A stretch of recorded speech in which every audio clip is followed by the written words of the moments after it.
Okay. All right, I'm gonna move on. This is another thing that I thought was really good. This was amazing. Gunther and the Uso brothers, the Usos. So this is storyline number 3 on our review blog for this past Monday's Raw. If anyone needs to go check it out. Is it storyline number 3? Oh no, it's not. I think it's storyline number 4. I mislabeled that, but it's okay. So Gunther ties up Jey Uso to the ring and brutally massacres Jimmy, and Jey is forced to watch. So I think I have some images of this one too. Well, Vlad, you sounded like you were excited to talk about this one, so I'll start with you. Why don't you go at it with everything that happened with...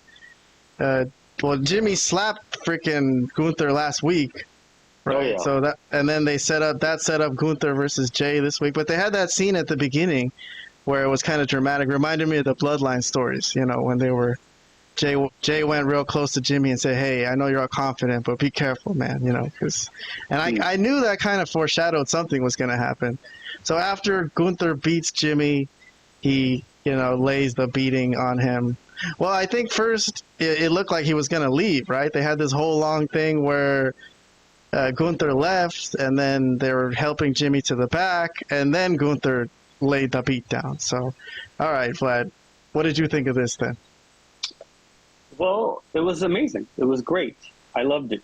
Gunther is such a great heel. He's just an old school, classic heel. This is a guy that would have been over in any era in wrestling. Territory days. This is a territory angle, honestly. I personally see it as that. It was a lot of emotion here. And then when they brought in the blood was sensational, man. It looked unbelievable. It looked like he was getting murdered. It looked like he was murdering a guy. And then the blood all over. It was the visuals itself are amazing. Jey trying to reach out for Jimmy, like the whole. Oh my God, this was like a cinematic movie masterpiece of a scene. I felt. I loved every bit of it. I mean, it's more of a credit to Gunther, who I really love. But you got to give credit to Jey and Jimmy for really playing their role here incredibly well. I mean, I know actually all three of us have said that we don't want this match to happen. We don't want Gunther to lose. We don't want Jey to win.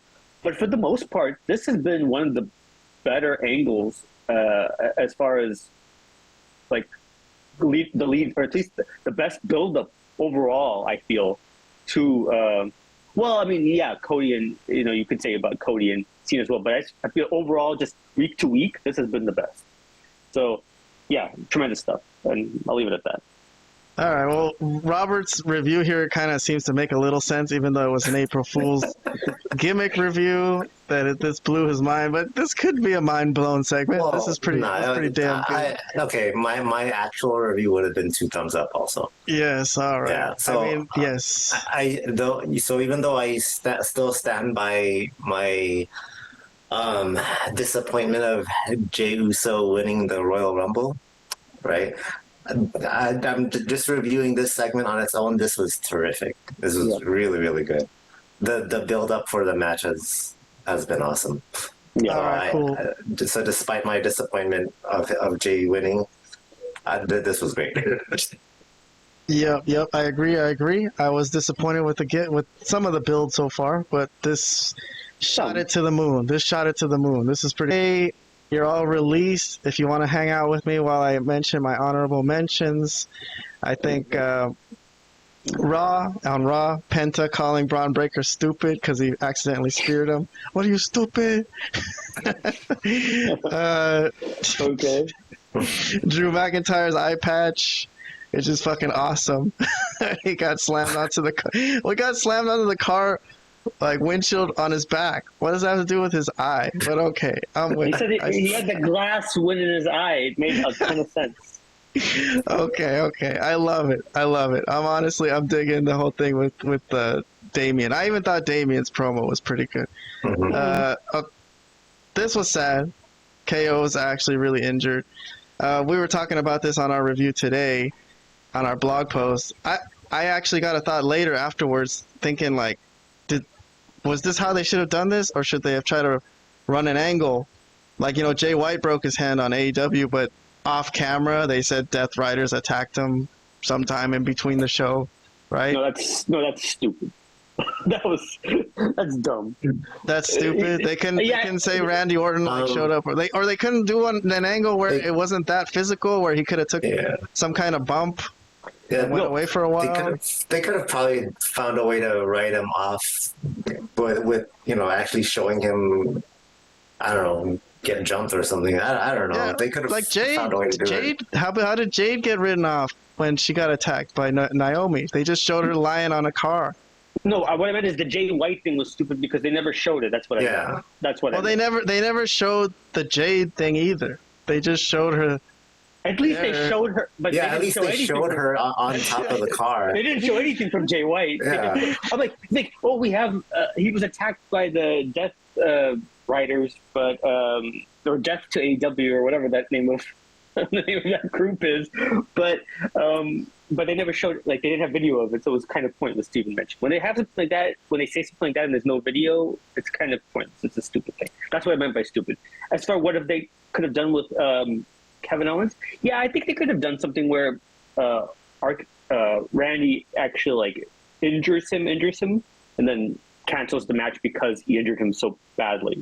Maybe. But if he's really in messed up shape where he can't really take any type of bumps, I don't know. I don't know how severe it was. Maybe he's so severe that he's never fucking coming back, like the way they made this sound. So I don't know. I mean, a neck surgery is not a little thing; it's a big thing. Anytime you have neck surgery, so I would assume it's not.